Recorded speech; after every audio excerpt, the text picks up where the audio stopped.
আসসালামু আলাইকুম। আমি মুসাম্মদ কামরুন নাহার, প্রভাষক অর্থনীতি বিভাগ, সরকারি নাজির আক্তার কলেজ, সোনাতলা, বগুড়া। আজ অর্থনীতির প্রথম পত্রের ৬ষ্ঠ অধ্যায় মূলধনের ওপর প্রথম যে লেকচারটা হবে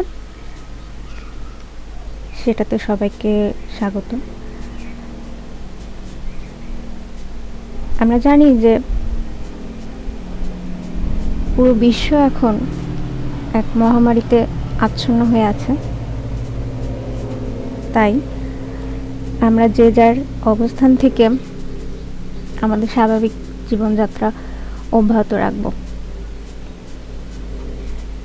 আর আমাদের স্বাভাবিক জীবনযাত্রার মধ্যে আমাদের পড়াশোনাটাও অবশ্যই গুরুত্বপূর্ণ একটি বিষয়। তোমরা যে যেখানে আছো বাসায় থাকবে এবং আমাদের নিয়মিত যে অনলাইন ক্লাস, যে লেকচারগুলো আমরা কলেজের ইউটিউব চ্যানেলে আপলোড করব, সেই লেকচারগুলো তোমরা দেখে নেবে।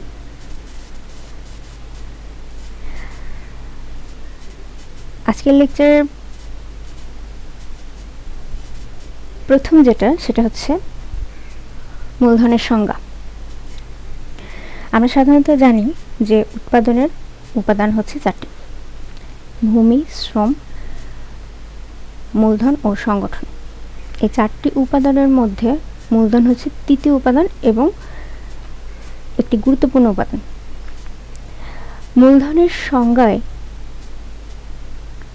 বলা হয়েছে যে অর্থনীতিতে মূলধন বলতে মানুষের শ্রমের দ্বারা যে জিনিসটি উৎপাদিত হয়ে পুনরায় অধিকতর উৎপাদনের কাজে ব্যবহৃত হয় তাকে মূলধন বলে। এক কথায় মূলধন হলো উৎপাদনের উৎপাদিত উপাদান, যেটা ইংলিশে বলা হচ্ছে capital is the produced means of production. এই মূলধনের কিছু বৈশিষ্ট্য আছে।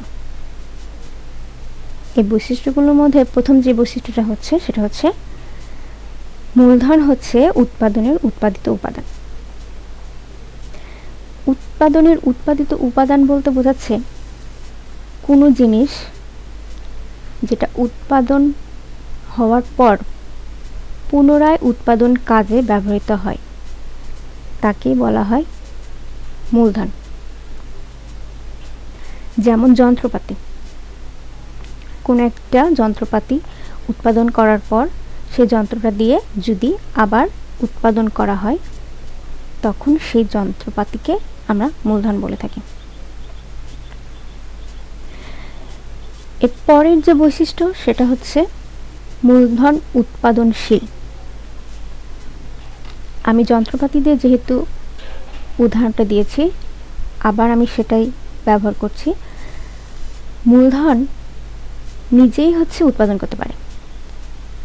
যন্ত্রপাতি যদি মূলধন হয়ে থাকে, এই যন্ত্রপাতি হচ্ছে আবার উৎপাদন কাজে ব্যবহৃত হলে সে নিজেই উৎপাদন করবে। এর পরের বৈশিষ্ট্য হচ্ছে মূলধন অতীত শ্রমের ফল। এটা ঠিক কেমন? অতীতে যে শ্রম দেয়া হয় সেই শ্রমের ফলটাই হচ্ছে মূলধন। একজন কারিগর সে একটি ধান কাটার মেশিন বানালো। সেই মেশিনটা দিয়ে ধান কাটা হবে। অতএব শ্রমিক যখন ধান কাটার মেশিনটা বানালো সেটা তো তার অতীতের একটা শ্রম। সেই শ্রমের ফলটাই হচ্ছে মূলধন। সেই মেশিনটা দিয়েই হচ্ছে পরবর্তীতে ধান কাটা হচ্ছে, আর ওই ধান কাটার মেশিনটাই হচ্ছে মূলধন। এর পরবর্তী যে মূলধনের বৈশিষ্ট্য, সেটা হচ্ছে সঞ্চয়ের ফল। সঞ্চয় কি জিনিস? মানুষের আয় থেকে ব্যয় বাদ দিয়ে যে অংশটুকু থাকে, যে অংশটুকু মানুষ পরবর্তীতে ভবিষ্যতে ব্যয় করার জন্য রেখে দেয়, তাকেই হচ্ছে সঞ্চয় বলা হয়। এখন মূলধন সঞ্চয়ের ফল, মানুষ ব্যাংকে টাকা জমায় রাখলো, সে ভবিষ্যতে সেটা কাজে দিবে, কাজে লাগাবে, বিপদে আপদে সে টাকাটা কাজে লাগাবে। ব্যাংক সে টাকাটা লোন দিল, ঋণ দিয়ে একজন ব্যবসায়ীকে দিল, সে ব্যবসায়ী কি করলো? সে টাকাটা নিয়ে সে একটা কারখানা দিল, সে কারখানায় কি হবে? উৎপাদন হবে। অর্থাৎ কারখানাটা কি? মূলধন, কারণ কারখানা হচ্ছে উৎপাদন করছে। এখন এই কারখানা যে হলো, এটা হচ্ছে কোথা থেকে আসছে? একদম হচ্ছে সঞ্চয় থেকে। যে মানুষটা সঞ্চয় করেছে তার থেকেই, তার টাকাটাই হচ্ছে পরবর্তীতে কারখানায় রূপ নিয়েছে এবং সেখান থেকে উৎপাদন হচ্ছে। অতএব এই হচ্ছে সঞ্চয়ের ফল। পরবর্তীতে যেটা আছে সেটা হচ্ছে উৎপাদন খরচ বিদ্যমান। মূলধনের উৎপাদন খরচ বিদ্যমান।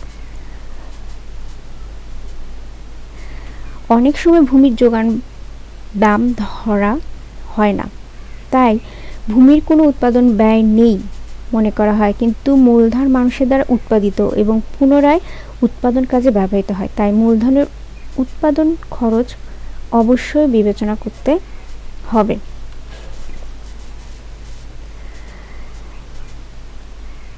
মূলধন হচ্ছে ভবিষ্যৎ আয়ের পথ বা উৎস। মূলধন ভবিষ্যৎ আয়ের উৎস হিসেবে কাজ করে। মূলধন ব্যবহারের ফলে উৎপাদনের পরিমাণ বৃদ্ধি পায়, ফলে তা ভবিষ্যতে অধিক আয়ের পথ সৃষ্টি করে। এর পরবর্তীতে আছে মূলধন চিরস্থায়ী নয়। মূলধন ব্যবহারের মাধ্যমে নিঃশেষ হয়। যদি একটা যন্ত্রপাতি আমি ব্যবহার করি, নিশ্চয়ই সে যন্ত্রপাতিটা একটা নির্দিষ্ট সময় পর সেটা আর ব্যবহার করা যাবে না, অতএব এটা কি? ক্ষয়প্রাপ্ত হয়ে যাবে। এজন্য বলা হচ্ছে যে উৎপাদন কাজে বারবার ব্যবহারের ফলে যন্ত্রপাতি, কাঁচামাল, ঘরবাড়ি সবই ধীরে ধীরে ক্ষয়প্রাপ্ত হয়। সুতরাং মূলধনকে চিরস্থায়ী নয় বা অস্থায়ী উপাদান বলা যায়। মূলধন সমজাতীয় নয়। মূলধনের একটি গুরুত্বপূর্ণ বৈশিষ্ট্য হলো সকল মূলধন সমজাতীয় নয়। বাস্তবে মূলধন হলো স্বতন্ত্র ক্রিয়াসম্পন্ন বিবিধ বস্তুর একটি জটিল সমষ্টি। তাই বিভিন্ন মূলধনের মধ্যে গুণগত পার্থক্য রয়েছে এবং তাদের উৎপাদনশীলতারও এক এক রকম নয়।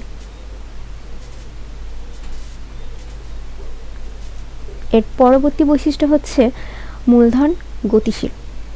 উৎপাদনের অন্যান্য উপাদান অপেক্ষা মূলধন তুলনামূলকভাবে গতিশীল, কারণ মূলধন বিভিন্ন খাতে ব্যবহারযোগ্য এবং অভ্যন্তরীণ ও আন্তর্জাতিক পর্যায়ে স্থানান্তরযোগ্য।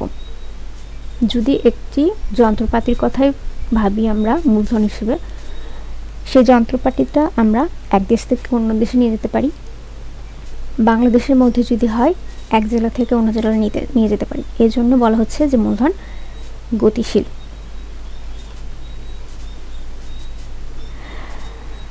আরেকটি পয়েন্ট হচ্ছে মূলধন নিষ্ক্রিয় উপাদান। মূলধন নিজে কোনো কিছু উৎপাদন করতে পারে না, যেমন যন্ত্রপাতি, কলকারখানা কিছু উৎপাদন করে না। যদি এর সাথে শ্রমিক যুক্ত হয় তখনই উৎপাদন সম্ভব হয়, তাই মূলধন হলো নিষ্ক্রিয় উপাদান।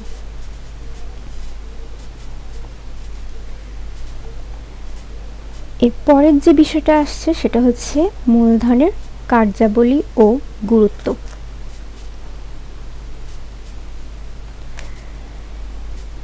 মূলধনের কার্যাবলী, মূলধনের প্রথম যে কাজটা হচ্ছে সেটা হচ্ছে উৎপাদন বৃদ্ধি। উৎপাদন ক্ষেত্রে উন্নত ও অধিক পরিমাণ মূলধন ব্যবহৃত হলে শ্রমিকের দক্ষতা বৃদ্ধি পায়, ফলে উৎপাদনও বাড়ে। দ্বিতীয় যে পয়েন্ট সেটা হচ্ছে শ্রমিকের দক্ষতা বৃদ্ধি। উৎপাদন ক্ষেত্রে উন্নত মানের মূলধন ব্যবহারের ফলে শ্রমিকের দক্ষতা ও উৎপাদনশীলতা বাড়ে। বৃহদায়তন শিল্প প্রতিষ্ঠা ও শ্রম বিভাগ প্রবর্তনের ফলে আমেরিকা, জাপান, জার্মানি প্রভৃতি দেশের শ্রমিকেরা দক্ষতা অর্জন করেছে। এজন্য বলা হচ্ছে যে শ্রমিকের দক্ষতা বৃদ্ধি পায়। 3 নম্বর যে পয়েন্টটা আছে সেটা হচ্ছে কাঁচামালের যোগান দেয়া।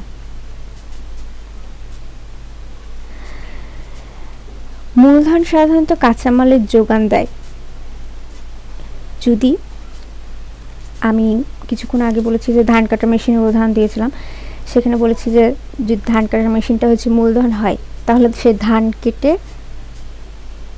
যে ধানটা পাওয়া যাবে সেটা অবশ্যই কি একটা কাঁচামাল। সে ধান থেকে কি হবে? আটা হবে, ময়দা হবে, চিড়া হবে, মুড়ি হবে। এজন্য বলা হচ্ছে যে মূলধন কাঁচামালের যোগান দেয়। এরপরের যে পয়েন্ট সেটা হচ্ছে যন্ত্রপাতির যোগান দেয়।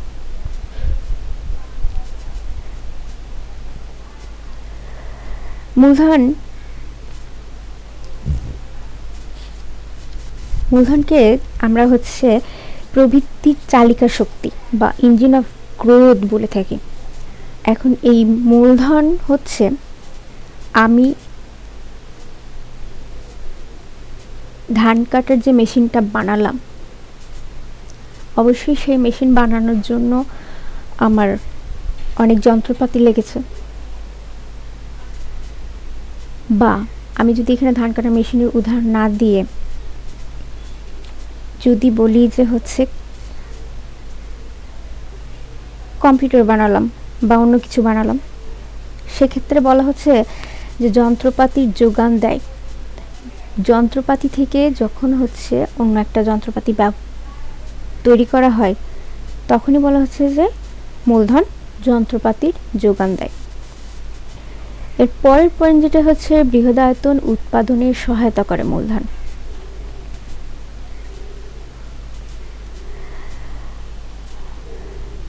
অর্থনৈতিক উন্নয়নের জন্য দেশের সকল সম্পদের সুষ্ঠু ব্যবহার নিশ্চিত করা প্রয়োজন।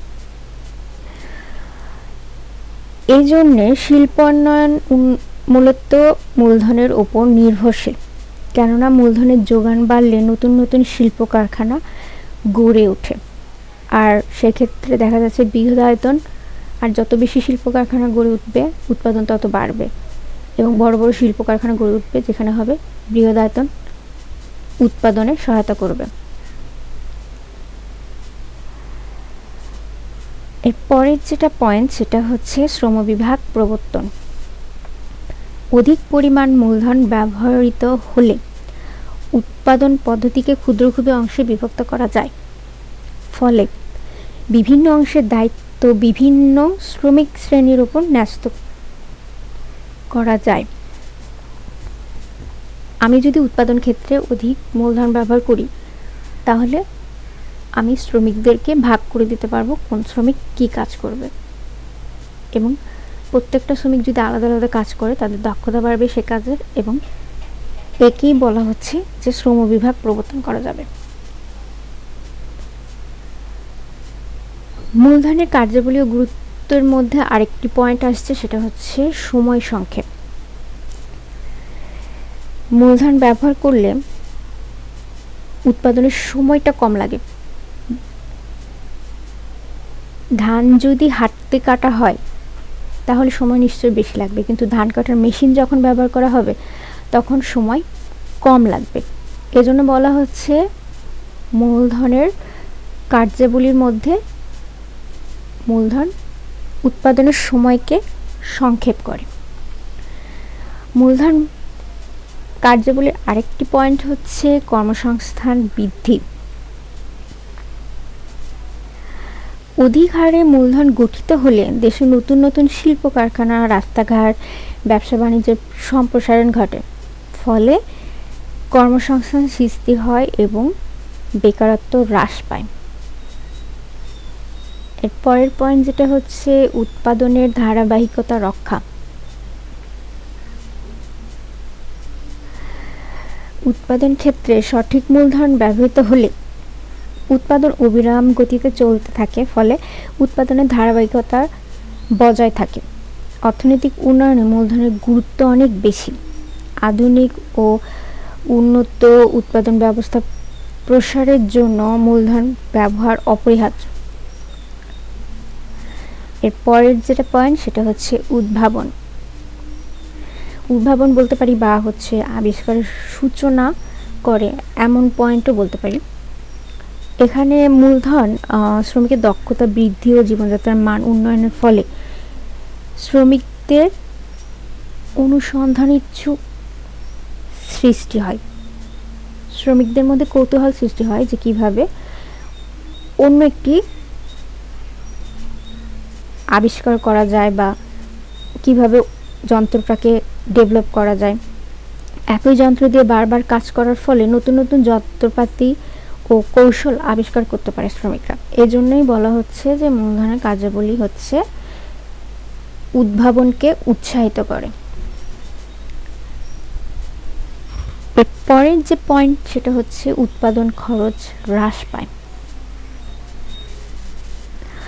আমি 100 জন শ্রমিককে দিয়ে যখন হচ্ছে ধান কাটাচ্ছি, নিশ্চয়ই সেখানে হচ্ছে উৎপাদন খরচ বেশি হবে, কিন্তু যখন আমি 100 জন শ্রমিকের বদলে 5টা ধান কাটার মেশিন ব্যবহার করছি, সেখানে নিশ্চয় উৎপাদন খরচ হ্রাস পাবে।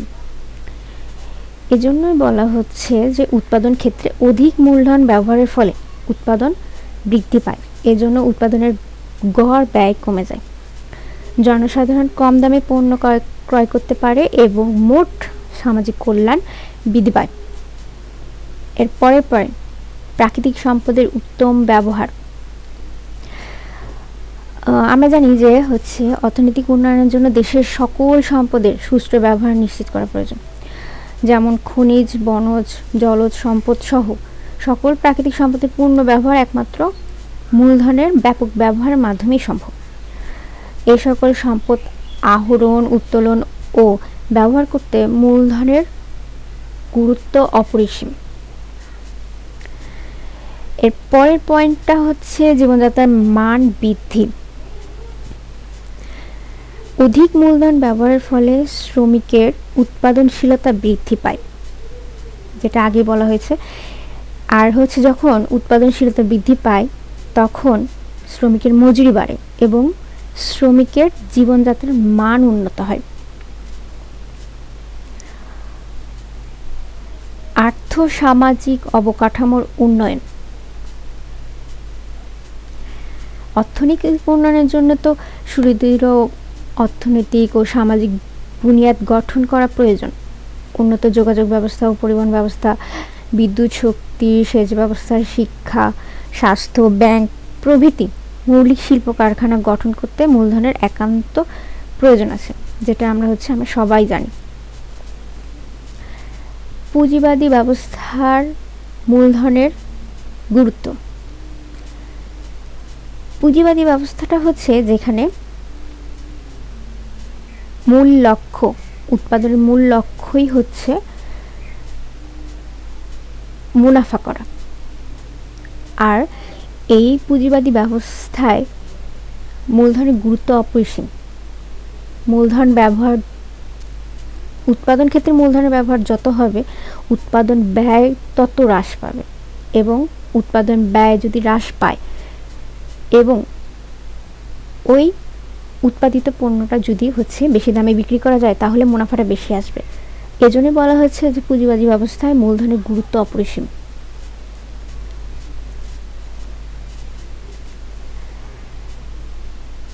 পরের বিষয়টা হচ্ছে মূলধনের প্রকারভেদ।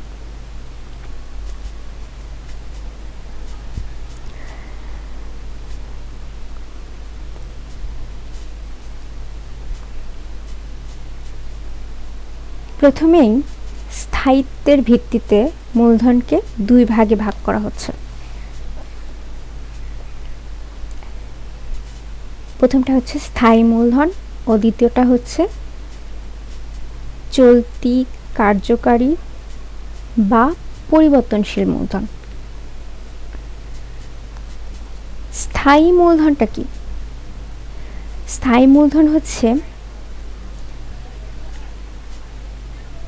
দীর্ঘ সময়ব্যাপী ব্যবহার করা সত্ত্বেও কোনোরূপ পরিবর্তন বা ক্ষতিসাধন হয় না। আবার বলছি, দীর্ঘ সময়ব্যাপী ব্যবহার করা সত্ত্বেও কোনোরূপ পরিবর্তন বা ক্ষতিসাধন হয় না, এই ধরনের মূলধনকে বলা হচ্ছে স্থায়ী মূলধন। যেমন ভারী যন্ত্রপাতি, স্থায়ী দালান কোঠা ইত্যাদি।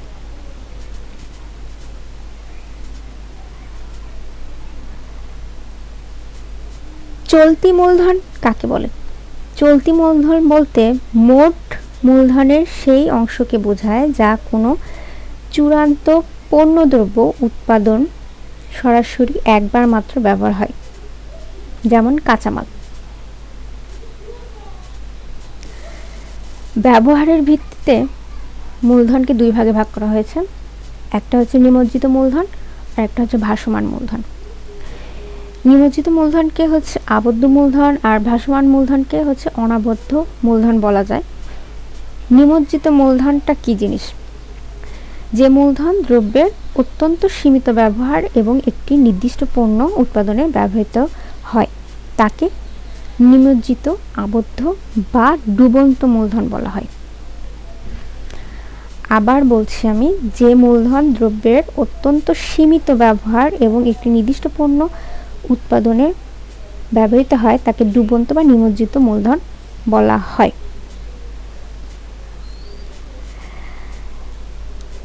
তাকে নিমজ্জিত মূলধন বলে। নিমজ্জিত মূলধনের উদাহরণ কি? লাঙ্গল, রেল ইঞ্জিন, লৌহ গলানো চুল্লি ইত্যাদি।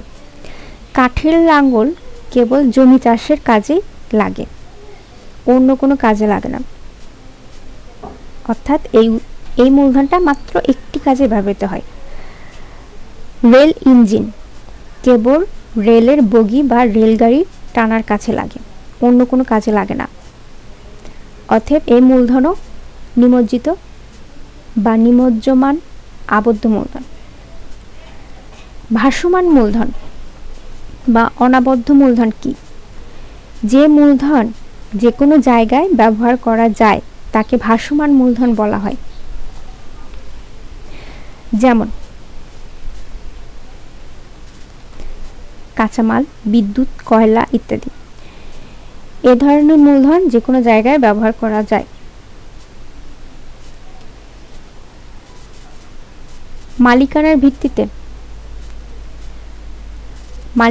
ভিত্তিতে মূলধন চার প্রকার: ব্যক্তিগত মূলধন, সামাজিক মূলধন, জাতীয় মূলধন ও আন্তর্জাতিক মূলধন। ব্যক্তিগত মূলধন কি? যেসব মূলধনের মালিকানা ব্যক্তি বিশেষের হাতে থাকে তাকে ব্যক্তিগত মূলধন বলা হয়। কারো মালিকানায় থাকা একটি গম ভাঙার কল, ব্যক্তিগত কারখানা, ঘরবাড়ি, শেয়ার ইত্যাদি হলো ব্যক্তিগত মূলধনের উদাহরণ। সমাজের সকল শ্রেণীর জনগণের মালিকানায় যে মূলধন থাকে তাকে সামাজিক মূলধন বলে, যেমন সড়ক, উদ্যান, হাসপাতাল প্রভৃতি। একটি দেশের সরকারি ও বেসরকারি মূলধনের সমষ্টিকে জাতীয় মূলধন বলা হয়। আবার বলছি, একটি দেশের সরকারি ও বেসরকারি মূলধনের সমষ্টিকে জাতীয় মূলধন বলা হয়। অর্থাৎ সকল ব্যক্তিগত ও সামাজিক মূলধনের সমষ্টি হচ্ছে জাতীয় মূলধন। যেমন বাংলাদেশ শিপিং কর্পোরেশনের একটি সমুদ্রগামী জাহাজ হলো জাতীয় মূলধন। কাপ্তাই জলবিদ্যুৎ উৎপাদন কেন্দ্র, এটা হচ্ছে জাতীয় মূলধন। বিমানবন্দর, চট্টগ্রাম ও মংলা বন্দর প্রভৃতি হচ্ছে জাতীয় মূলধনের অন্তর্ভুক্ত। আন্তর্জাতিক মূলধন কাকে বলছে?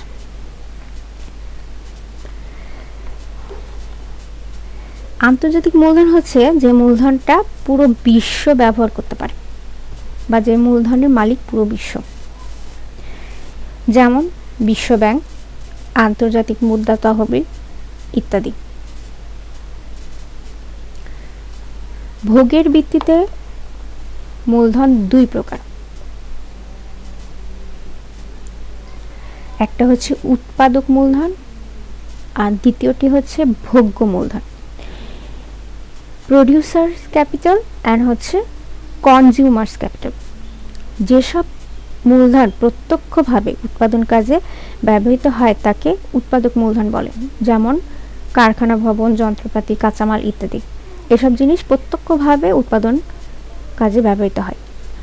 ভোগ্য মূলধন, যেসব মূলধন উৎপাদন চলাকালে শ্রমিকদের ভরণ পোষণ ও জীবনযাত্রা নির্বাহের জন্য ব্যবহৃত হয় তাকে ভোগ্য মূলধন বলা হয়, যেমন শ্রমিকদের খাদ্যবস্তু, বাসস্থান ইত্যাদি।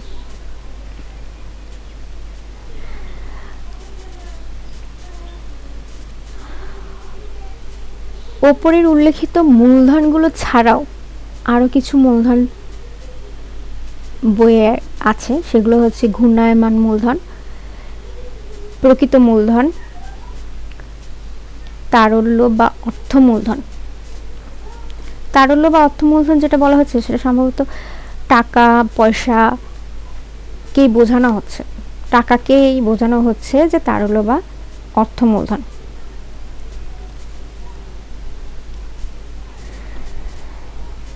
অ্যাডাম স্মিথ মূলধন সম্পর্কে একটি কথা বলেছে, সেটা হচ্ছে যে সম্পদ থেকে কিছু আয় উপার্জন করা যায় তাই হচ্ছে মূলধন।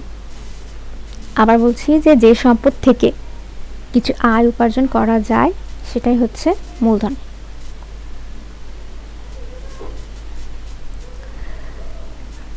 এর পরবর্তী যে পয়েন্টটা আসছে সেটা হচ্ছে অনুন্নত বা উন্নয়নশীল দেশে মূলধন গঠনের সমস্যা।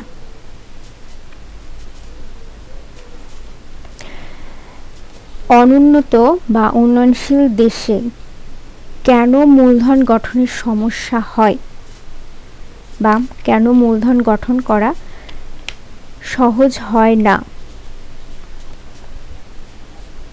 তার প্রথম যে কারণটা হচ্ছে সেটা হচ্ছে স্বল্প আয়।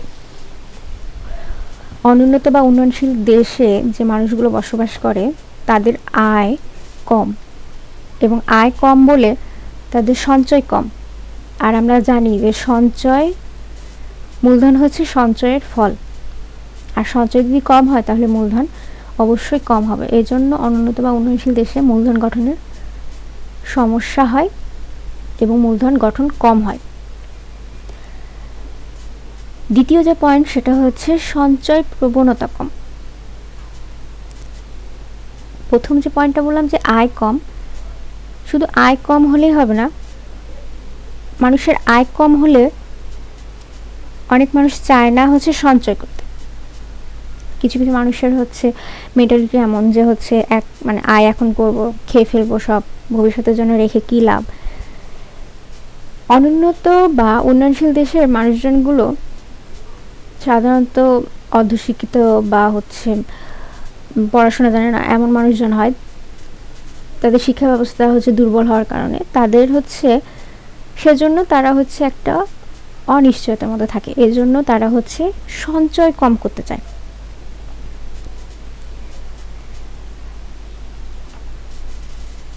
তিন নম্বর পয়েন্ট, সঞ্চয় সংগ্রহে জটিলতা। অনুন্নত দেশগুলোতে যে মানুষজন যে সঞ্চয় করে, জনগণ যে সঞ্চয়গুলো করে, সেই সঞ্চয়গুলো হয়তো জনগণ প্রাতিষ্ঠানিক কোনো ব্যাংকে রেখে আসে না, হয়তো বাসায় রাখে। আর হচ্ছে যে সঞ্চয়টা বাসায় রাখা হয় নিশ্চয়ই সেটা হচ্ছে মূলধনে রূপান্তরিত হতে সমস্যা দেখা যায়। এর জন্য বলা হচ্ছে যে হচ্ছে সঞ্চয়গুলো সংগ্রহের জটিলতার কারণে উন্নত ও উন্নয়নশীল দেশে মূলধন গঠনের সমস্যা হয়। এর পরবর্তী পয়েন্ট যেটা হচ্ছে কারিগরি ও প্রযুক্তি জ্ঞানের অভাব। অনুন্নত বা উন্নয়নশীল দেশে কারিগরি ও প্রযুক্তি জ্ঞানের অভাবের কারণে মূলধন গঠনে সমস্যা হয়। ওইসব দেশে মানুষজন বুঝতে পারে না যে হচ্ছে কোনো উৎপাদন কাজে কোন যন্ত্রটা ব্যবহার করলে বেশি সুবিধা হবে, কম সময়ে উৎপাদন করা যাবে, উৎপাদন খরচ কম হবে, উদ্ভাবন শক্তি বা হচ্ছে তাদের উদ্ভাবন যে ক্ষমতা এটা হচ্ছে কাজে লাগাতে চায় না। এজন্য হচ্ছে তাদের দেশে মূলধন গঠনের জন্য সমস্যা হয়, মূলধন গঠন কম হয়। উচ্চ সুদের হার। সুদের হার যদি বেশি হয় তাহলে মূলধন গঠনের সমস্যা হয়। যদি সুদের হার বেশি হয় তাহলে মানুষ ব্যাংক থেকে ঋণ কম নেয়, আর ব্যাংক থেকে ঋণ কম নিলে সেই ঋণ বা হচ্ছে সে টাকাটা মূলধনে রূপান্তরিত হয় না, যার কারণে বলা হচ্ছে যে উচ্চ সুদের হার এর কারণে মূলধন গঠন কম হয়। দক্ষ উদ্যোক্তার অভাব। অনুন্নত বা উন্নয়নশীল দেশগুলোতে ওদের শিক্ষা ব্যবস্থার উন্নয়ন না ঘটার কারণে দক্ষ উদ্যোক্তা গড়ে ওঠে না। আর দক্ষ উদ্যোক্তা বা যে নেতৃত্ব দিবে এমন মানুষের অভাবের কারণেই মূলধন গঠন কম হয়। এর পরের পয়েন্ট বিনিয়োগের বিরূপ পরিবেশ। বিনিয়োগকারীরা যদি বিনিয়োগের অনুকূল পরিবেশ না পায় তাহলে তারা বিনিয়োগ করতে চায় না। তারা উন্নত দেশে বিনিয়োগ করতে চায় যেখানে তাদের মূলধন এবং লাভ্যাংশ খুব দ্রুতই হচ্ছে তাদের হাতে চলে আসে। অনুন্নত উন্নয়নশীল দেশগুলোতে বিনিয়োগের হচ্ছে সেরকম পরিবেশ থাকে না, এজন্য হচ্ছে বিনিয়োগ করতে চায় না এবং মূলধন গঠন কম হয়। উচ্চ কর হার। সরকার কর্তৃক কিছু নিয়ম কানুন দিয়ে দেওয়া হয় যার কারণে হচ্ছে অনেক বিনিয়োগকারী চাইলেও হচ্ছে সেসব দেশে হচ্ছে বিনিয়োগ করতে পারে না, যার কারণে ওসব দেশে মূলধন গঠন কম হয়। পরবর্তী যে পয়েন্ট সেটা হচ্ছে প্রতিকূল রাজনৈতিক পরিবেশ। আমরা সাধারণত সবসময় পেপার পত্রিকা বা হচ্ছে টিভি নিউজে দেখে থাকি যে হচ্ছে অনুন্নত বা উন্নয়নশীল দেশগুলোতে বিভিন্ন ধরনের রাজনৈতিক সমস্যা লেগেই আছে। এই রাজনৈতিক নির্বাচন, রাজনৈতিক বহুদলের বিভিন্ন সমস্যার কারণে এই প্রতিকূল রাজনৈতিক পরিবেশ সৃষ্টি হয়, এবং রাজনৈতিক পরিবেশ যদি প্রতিকূল হয় এর ফলে মূলধন গঠন সম্ভব হয় না। এর পরের পয়েন্ট হচ্ছে নিরাপত্তার অভাব। অনুন্নত বা উন্নয়নশীল দেশে জনগণ যারা বসবাস করে তারা হচ্ছে নিরাপত্তাহীনতায় ভোগে। তারা নিজেদের জীবনের নিরাপত্তায় হচ্ছে দিতে পারে না, নিরাপত্তা নিয়ে শঙ্কিত থাকে, যার কারণে তারা ভাবে যে হচ্ছে এই সঞ্চয় করে কি লাভ বা বিনিয়োগ করে কি লাভ, যার ফলে এই মূলধন গঠন কম হয় বা মূলধন গঠনের সমস্যা দেখা দেয়।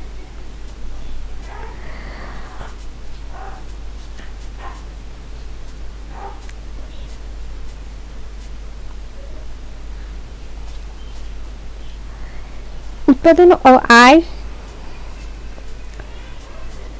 আমরা যেটা বললাম যে হচ্ছে অনুন্নত উন্নয়নশীল দেশে উৎপাদন ও আয় স্বল্প হয় এবং মূলধন গঠনও হ্রাস পায়।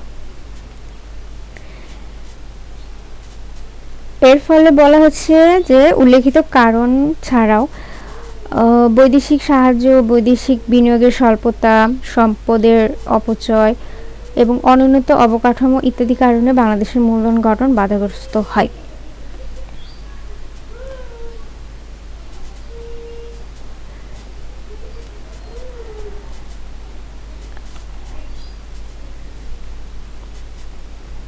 আজকের লেকচারে এই 4টা পয়েন্ট, যেটা আমরা প্রথমে বললাম যে হচ্ছে মূলধনের সংজ্ঞা, মূলধনের বৈশিষ্ট্য, মূলধনের কার্যাবলী গুরুত্ব, মূলধনের প্রকারভেদ, আর হচ্ছে অনুন্নত উন্নয়নশীল দেশে মূলধনের গঠনের সমস্যা। এই কয়টা পয়েন্ট পড়িয়ে দিলাম। পয়েন্টগুলো আর হচ্ছে বিষয়গুলো তোমরা হচ্ছে বইয়ের সঙ্গে মিলিয়ে দেখে নেবে। আর কোনো ধরনের সমস্যা হলে অবশ্যই ভিডিও দেখে ভিডিওতে কমেন্ট অপশনে যে কমেন্ট করে দেবে যে এই জিনিসটা বুঝিনি বা বুঝতে সমস্যা হয়েছে, তাহলে পরবর্তী ক্লাসে সেটা নিয়ে হচ্ছে আলোচনা করা যাবে। আর এই অধ্যায়ের বাকি যে অংশগুলো থাকলো, বাকি যে টপিকস বা বিষয়গুলো থাকলো, যার মধ্যে আছে মূলধনের গতিশীলতা,